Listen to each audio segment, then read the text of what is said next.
The Fred L. Soper Lecture is given in alternate years by the Society, and it is given at each time in honor to a distinguished scientist involved in studies related to environmental control and preventive medicine in the tropics. And David O. Friedman will be introducing the speaker.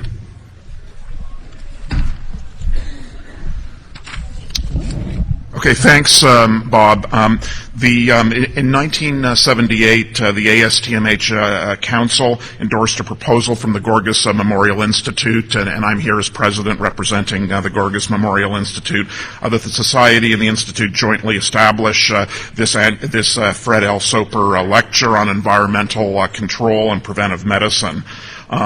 As current GMI president, it's my pleasure to introduce Dr. Franco Richards as this year's honoree.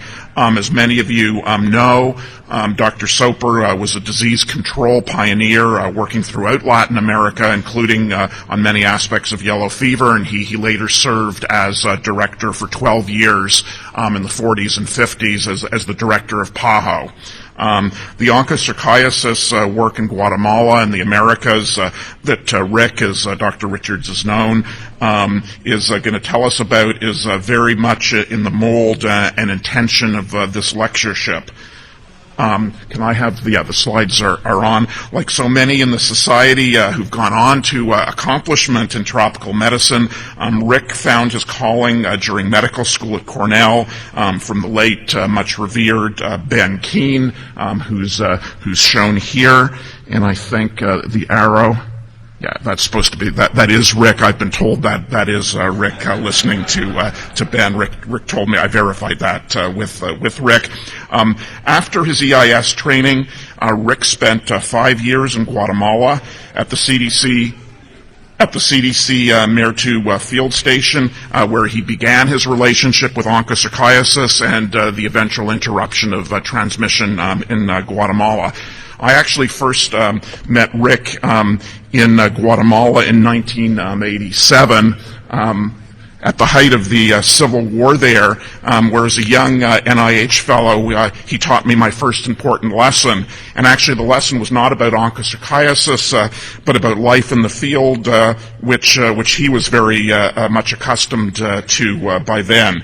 When I observed several bullet holes in a vehicle in the parking lot, he calmly reminded me never to ride in a vehicle painted any color that may be mistaken for a government vehicle by the guerrillas, or wear any clothes that resembled anything that might be a government garb. So, important lesson. Although Rick's been an author on over 170 papers in many areas of tropical diseases related to his duties at CDC Division of Parasitic Diseases. His particular expertise has been in mass ivermectin administration programs for onchocerciasis. He's worked closely with the two major regional control programs since their inception, and that's the onchocerciasis elimination program for the Americans, or OEPA, launched in 1992, and APOC, the African Program for Onchocerciasis Control, which was launched in 1996. Rick was seconded to the Carter Center for many years and retired with the rank of captain from the Commission Corps of the Public Health Service in 2005. Since 2007, he served as Director of Malaria Control, River Blindness Elimination, Lymphatic Filariasis Elimination, and Schistosomiasis Control programs at the Carter Center. He currently holds faculty appointments at Emory School of Public Health, Department of Global Health, and the Emory School of Medicine in the Division of Pediatric Infectious Diseases. Rick's received a long list of awards, including this Society's Bailey K. Ashford Medal, which he was awarded in 2005. So without further ado, Rick's focus today will be on onchocerciasis in Guatemala and OEPA, the overall regional program in the Americas. So please help me welcome Dr. Richards.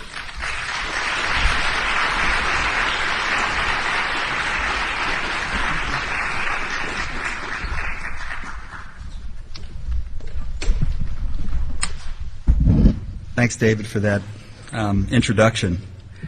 When the well, my topic today is the history of the regional initiative to eliminate river blindness from the Americas. Could this serve as a model for Africa? And when the committee first asked me to speak about this, I first asked, can I speak without answering any questions? And the reply was yes. And I said, then, well, I'll do it. Great. Who can resist speaking for 30 minutes without any questions? It gives you a feeling of almost dictatorial power. So many thanks to the Soper Committee for this. I also said to myself I needed to be careful because when I get on a soapbox, many of you know I have a propensity for some degree of fanaticism. Then I began to study for this lecture about Dr. Soper. He worked for the Rockefeller Foundation for many years. That was the foundation in his day, the big foundation in international health. And they had worked on eradication efforts for yellow fever and for hookworm, and these efforts were going south. They were failing. So they asked Dr. Soper, can you chill a little bit on the E word? Can you drop down a little bit the intensity on eradication? And of course he didn't, and that didn't endear him much with the foundation. And he said in his papers, my capacity for fanaticism did me in. And I think that's very interesting to explore. So my structure of the talk is going to be to talk more about Fred Soper and his fanaticism to get to zero. Then I'm going to talk about the prospects for getting river blindness or onchocerciasis to zero in the Americas, the successes of the onchocerciasis elimination program for the Americas, OAPA, that have led to a 95% reduction in interventions in this region. Then I'm going to talk a bit about WHO verification of elimination in Colombia. And then the last inch, the Venezuela and Brazil border. And from there, I'm going to talk about the influence of the OAPA program on African programs in accordance with what's known as Soper's Law. Now, what I know about Soper is from this book, Eradication, by Professor Stepan at Columbia. And actually, it's more to the title than Eradication. It's question mark, ridding the world of diseases forever. And the story of eradication in this book goes along with the life of Fred Soper, who's called a larger-than-life character. So, Commander-in-Chief Soper. He wasn't a researcher. He wasn't a clinician. He was not an academic. He was a public health practitioner. He's from the Midwest. He got his MD from Rush in 1918 and immediately joins the Rockefeller Foundation, soon to become its most successful field general. Latin America was his specialty area, and he made himself fluent in both Spanish and Portuguese. He was tireless, he was focused, and he enjoyed field work. And he endured camping in rough conditions. And at best, he was described as being an uncompromising personality, and at worst, a slave driver. Military bearing, formal manner, known for capricious or abrupt dismissals. And you sort of think of him coming up in this age and probably listening to another character of the time, Teddy Roosevelt. And, of course, the bully pulpit Teddy Roosevelt said, get action, do things, be sane, don't fritter away your time, be somebody and get action. And you can sort of see this imprinted on Dr. Soper. Here he is in the field in Brazil, on your left, doing a supervisory visit. He loved the idea of eradication. His agenda was eradication, and his policy was about vertical programming that delivered available tools. And those programs had to get it right at scale all the time beyond the end of the road. He took his eradication philosophy to PAHO, where he was the director for over a decade. And I think largely as a result of this imprinting, PAHO was and remains a leader in eradication campaigns, having undertaken campaigns against yaws, yellow fever, malaria, smallpox, polio, measles, rubella, and river blindness. After his retirement, he traveled widely, lecturing on the virtues and methods of eradication.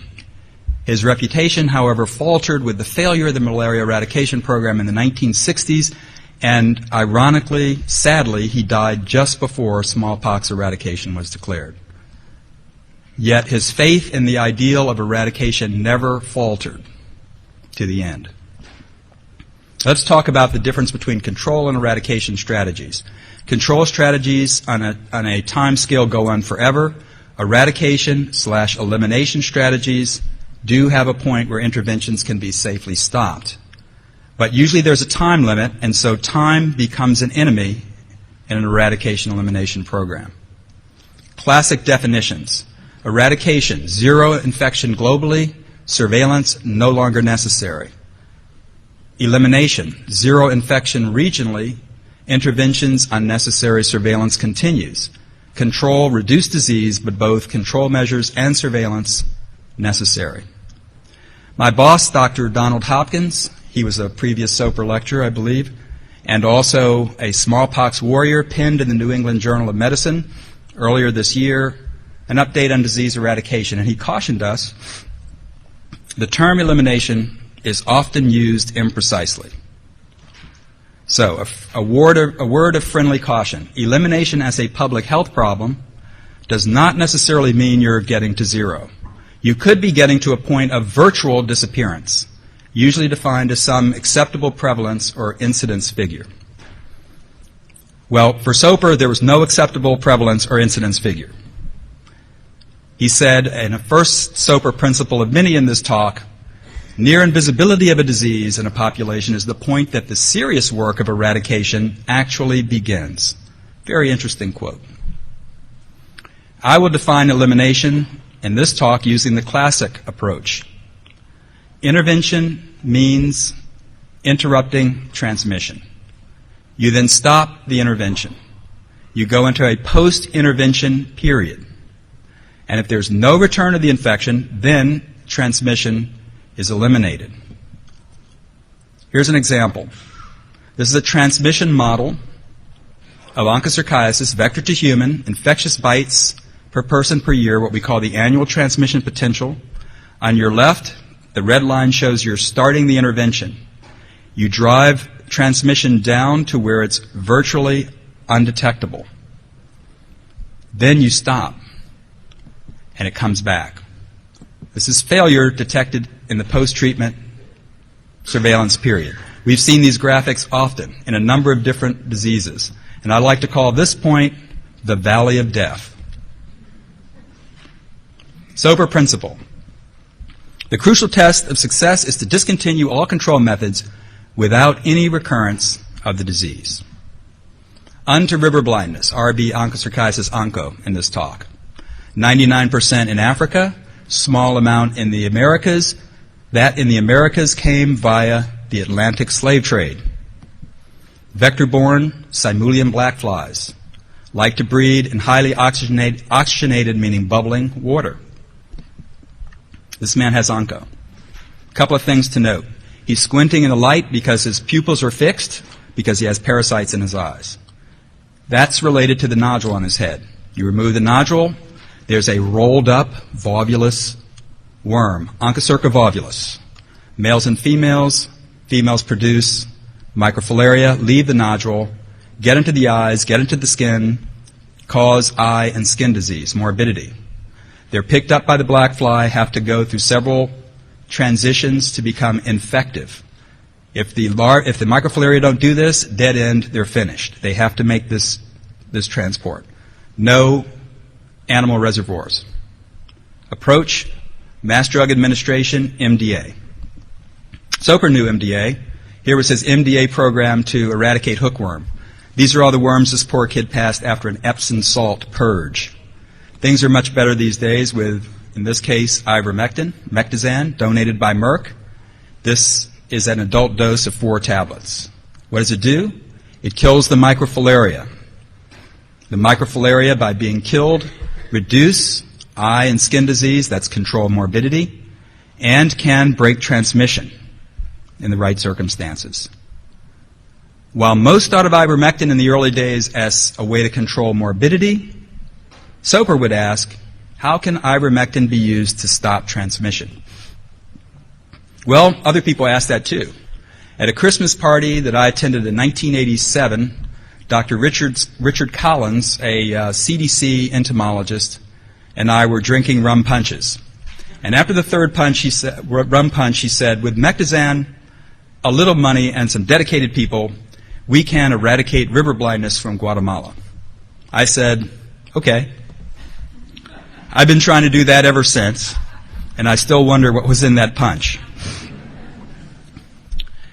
This is a paper that I was a distant author on with Dr. Collins, published in our journal in 1992, that spoke about how twice per year treatment, every 6 months with ivermectin, could break transmission if you can reach 85% treatment of the population. Here's another paper penned by another great researcher in this area, Dr. Ed Cupp, 2004, describing an impact of the medicine on the adult parasites, not the microfilaria, but the adult, indicating that semi-annual treatment, every 6 months, of greater than 6 years has had a profound impact on the survival and reproduction of this species.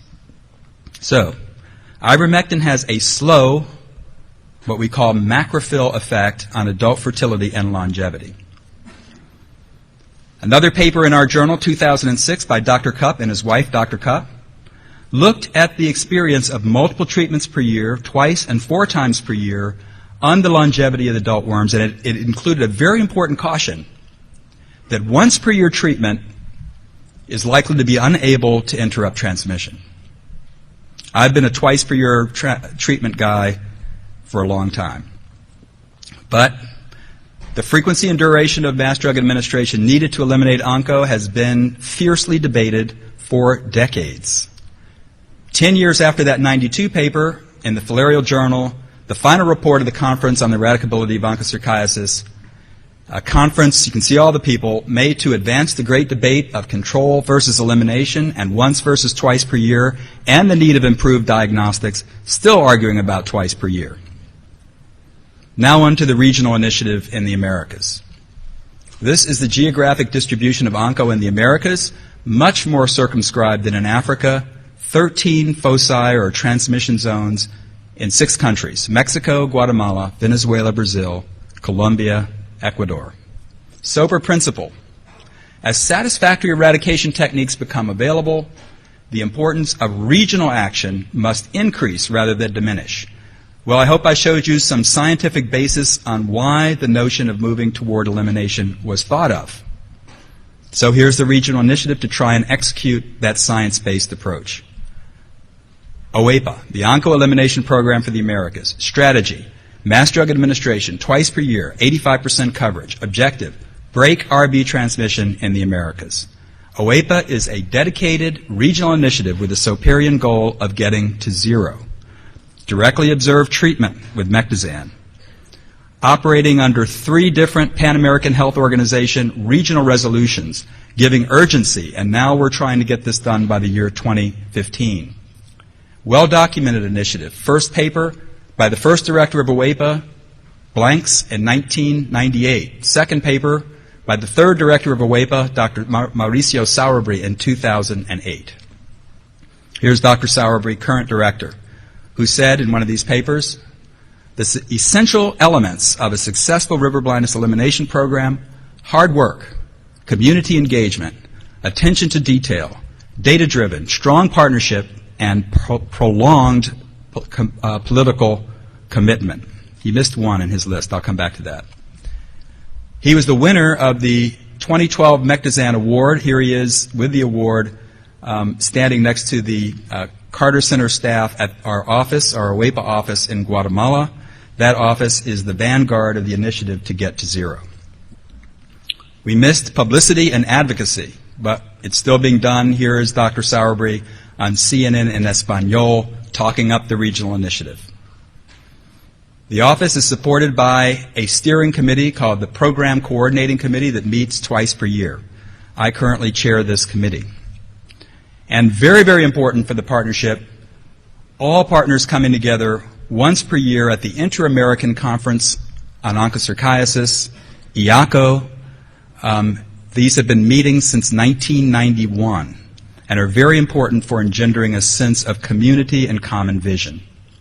And of course, the key political support from President Carter, who at the 2003 World Health Assembly said, "We are helping the governments of the 6 remaining endemic countries in the Americas to eliminate onchocerciasis once and for all. And I'm looking forward to meeting with those health ministers later today." This kind of meeting and political push is very important in maintaining an otherwise invisible disease on the agenda. Now, what you're seeing here is a sort of process indicator from 2001 to 2012 of Mecnizan treatment coverage. Green bars are over the 85% coverage, red bars are under. You can see the progression from left to right on the top, achieving full coverage by 2006. But when you look at the bottom set of bars, you notice that bars start changing colors. Those are places that are now stopping treatment because transmission has been interrupted. Here is a graphic that shows numbers to give you an idea. The first PAHO resolution in 1992, OEPA launched in 1993, scaling up to a maximum treatment around 2006, and then beginning to scale down. We have now decreased treatments by 95% in the region, and we are now in what D.A. Henderson calls the realm of the last inch. Now, there are sentinel villages all through the Americas looking at impact. Just an example from some sentinel villages, about 10 in Guatemala. Prevalence of microfilariae in skin, baseline 52%, driven to 0 by 2010. Ocular disease, microfilariae in the eye, likewise in sentinel villages, starting at 70% or above when we began, 0 by 2009. But this isn't enough. A Soper principle is that you need certifiable results. Finding a community acceptable definition of 0. So here are the 2001 WHO Certification of Elimination of Human Onchocerciasis Criteria and Procedure Guidelines, largely pushed by the OEPA initiative, needing this to figure out how to stop.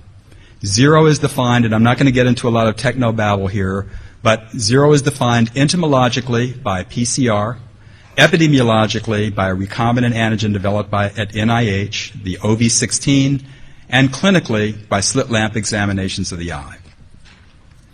This has the roadmap for stopping MDA. And to simplify this, let's just go through a transmission stoplight from red continuing, yellow suppressed, green interrupted.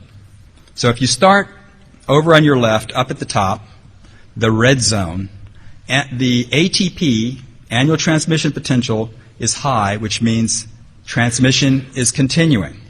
You give ivermectin, you reduce the microfilariae in skin, microfilariae aren't picked up by black flies, transmission potential goes to 0, and we go to a new zone where the transmission is suppressed. Remember, there's still parasites in people. So if you stop treating, microfilariae would come back and transmission would pick up again. So you need to continue treating. We haven't been given a diagnostic for adult worms, so the way that we measure this is by antibody in children to give us the interval of how long transmission has been suppressed in terms of years where the worms are getting hammered by ivermectin. Once you reach a point of interrupted, you believe it's safe, you stop treatment. Then you go to the post-treatment surveillance period in green. I think it's sort of odd to call the Valley of Death with a green color, you know. But anyway, this is the Valley of Death because you hope those lines don't come up again. If they don't come up again in your post-treatment surveillance period, you reach a point where you can claim it's been eliminated. So that's how it works. These are all epidemiologically linked in terms of these color codings. This is the way it looked in the Americas in 1993. Every place was red in the 13 foci. 17 years later, you had some reds, you had some yellows, you had some greens, but no place where you'd stopped treating had completed post-treatment surveillance yet to be called eliminated. Here we are in 2013, and there are lots of deep greens. As a matter of fact, 33% of the original population is living in an area considered eliminated. 63% have stopped treatment and are under post-treatment surveillance. And only 4% in that red area down there in Brazil, Venezuela, remain with active transmission. Now, Colombia has a white check and Ecuador has a white check, meaning the country has satisfied the requirements to apply for WHO external verification visit of elimination. This is what we call a scorecard, tells you pretty much the same thing, color-coded, but now you can see the communities, the population at risk, no longer at risk, under PTS, and the transmission status. Let's give you a quick example of the process. The Santa Rosa focus in Guatemala was the first focus to apply the 2001 criteria and stop ivermectin treatments. With Mark Eberhardt's support at CDC, major evaluations were done here, 25,000 vectors examined, all negative by PCR for parasite DNA, meets the WHO criteria with statistical confidence. Similarly, OV16 IgG4 antibody by ELISA, school-age children, over 3,000 kids tested, all zero, meets the WHO criteria for elimination by confidence. Clinical exam with slit lamp, 300 people below the clinical morbidity indicator with confidence. Dr. Kim Lindblad wrote this up in our journal in 2007, and ivermectin treatment stopped, and this program moved into the post-treatment surveillance phase, where you can see siempre alerta, always alert. No permitimos que vuelva la enfermedad. We're not going to permit that the disease comes back. Now, the post-treatment surveillance period is a very important point. That's the time of the valley of the death, in my opinion. And we published the guide to our American paradigm for the PTS period. Very complex. Don't have time to go through this. A lot of thinking involved. And this is a major element of what we're doing now, obviously. We wrote all this up in the MMWR earlier this year in May, Progress Toward Elimination of Onco in the Americas. And this table is there, which has all 13 foci, and over here on your right, a breakdown of the years in which the different foci reached interrupted, eliminated, or if they're still ongoing. And I hope from the line here drawn through Santa Rosa that you have an idea of the work that's gone into doing this kind of classification in 6 countries and 13 foci in the Americas. How much did this cost, you might be asking? Since 1991, the cost has been $131 million. $55 million have been in the in-kind costs donated by Merck, and $51 million in the counterpart funding by the country, so 82%. If you take away Merck's contribution, 68% by the countries, and about $25 million by external donors, or a little over $1 million per year. I'm very proud of the fact that we have updated the regional initiative annually since 1996 in the weekly epidemiologic record, and in September of this year, WHO verification of Colombia was the headline. And there was a big celebration in Bogota. Here's President Carter, who attended. He's congratulating President of Colombia, President Santos, and he is gleefully holding the certification letter from Director General Margaret Chan, Geneva, WHO. I'll be next week in Quito for the 23rd Inter-American Conference on Onchocerciasis. Ecuador is now awaiting an external visit for its verification. And I just want to say here, I'm usually misquoted by the press, but in this case, I'm very happy with my quote related to the fact that these are the victories of the countries, and today's news belongs to Ecuador.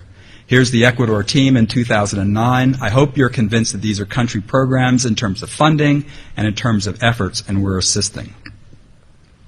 Now, the big red blotch. 96% of MDA has stopped, but the big red blotch, this is the end game, the final inch. Soper principle, again, near invisibility of a disease is the point when the serious work of eradication actually begins, and what could be more invisible than the Yanomami Indians in the middle of the Amazon? This is a serious challenge.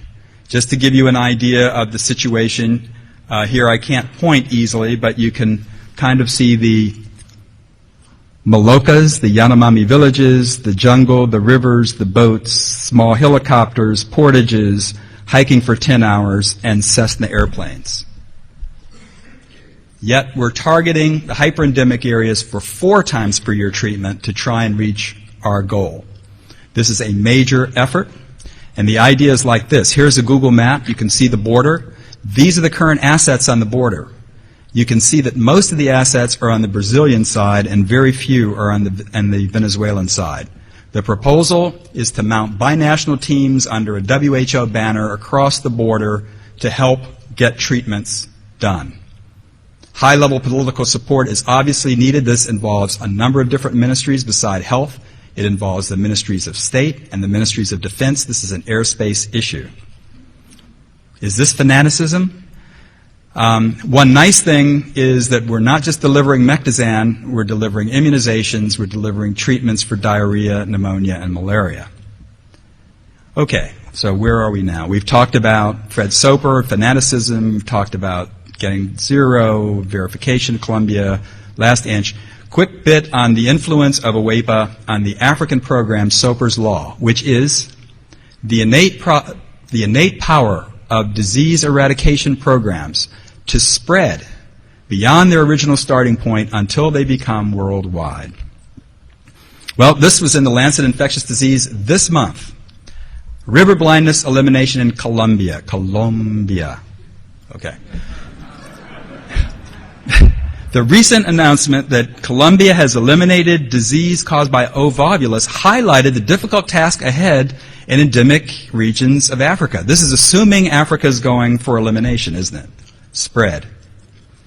I don't know if my Wolbachia buddy Mark Taylor is in the audience, but I love his quote, so I want to read this. Remember, this is 30 years now, or how many years since 1992. A 2-dose regimen is trickier to apply in Africa, but Dr. Mark Taylor believes it is a crucial next step. 2 doses have been shown to be very successful in Colombia and elsewhere. The African program has to move more rapidly to endorse this strategy. Yes. We've been talking since 1996 between the American efforts and the African efforts and programs we assist at the Carter Center at our annual program review, continuing to advance this great debate of once versus twice, as well as control versus elimination goal. And we've seen Soper's Law in action. The take-home message for the African programs to consider: why not multiple doses per year? What about the WHO guidelines? How about more sensitive techniques? How about a Soperian use of the term elimination, meaning zero rather than elimination as a public health problem? So the twice per year approach, or even the 4 times per year approach, with our assistance, but because of government and country interest, is now active in Sudan, Ethiopia, and Uganda, and hopefully soon in Nigeria.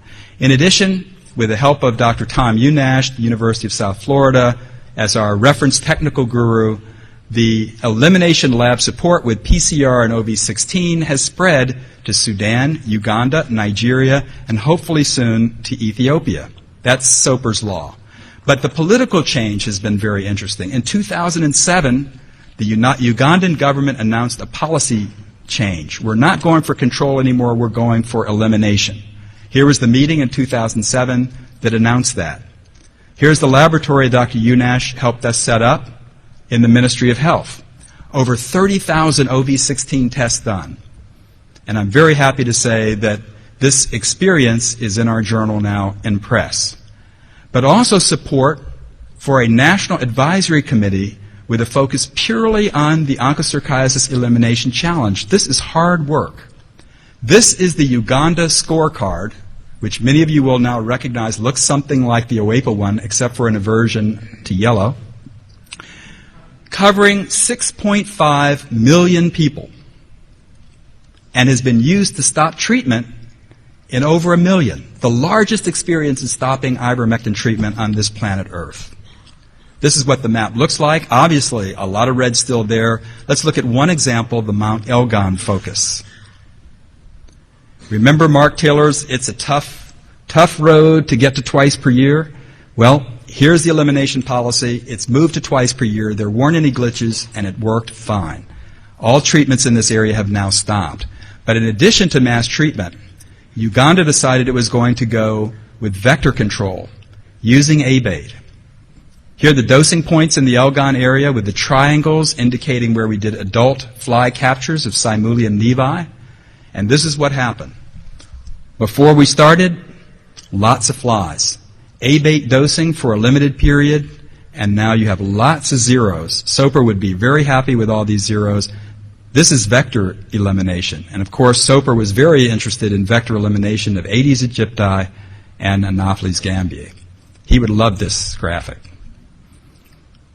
So it's been in the press. It has yet to come out. We've submitted this to our journal for publication. This represents flexibility, different approaches, and that's kind of un-Soperian because he was very rigid and military, but I think he'd still be happy. All in all, there's been a major paradigm shift in the African program for onchocerciasis control, which deals with 30 countries and well over 120 million people at risk, in moving to the path of elimination now. And we in the OEPA program are very supportive of this effort and offer all assistance to APOC in terms of lending our experience in walking this path. I have two more quick things to do because I'm at 30 minutes. First, I want to give some thanks to people involved in this, and then I just have to tell you quickly about a dream I had. So, all of these, too many people, I could probably give two other slides with people. I do want to mention the members of the affected communities in the Americas, the Ministries of Health, the Carter Center's OEPA program, the PCC, CDC, Lions Club and Sight First, Pan American Health Organization, University of South Florida. And under donors, Merck, obviously, Bill and Melinda Gates, USAID, and many, many others here. So whenever I'm going to have to give a very big talk like this, I start having terrible dreams, and I sort of wake up with rapid, eye movement. And in this particular dream, I had to answer questions. I couldn't just talk and then they'd ended, and people went to the podium. And in the dream, Dr. Soper jumped up to the microphone and took the mic.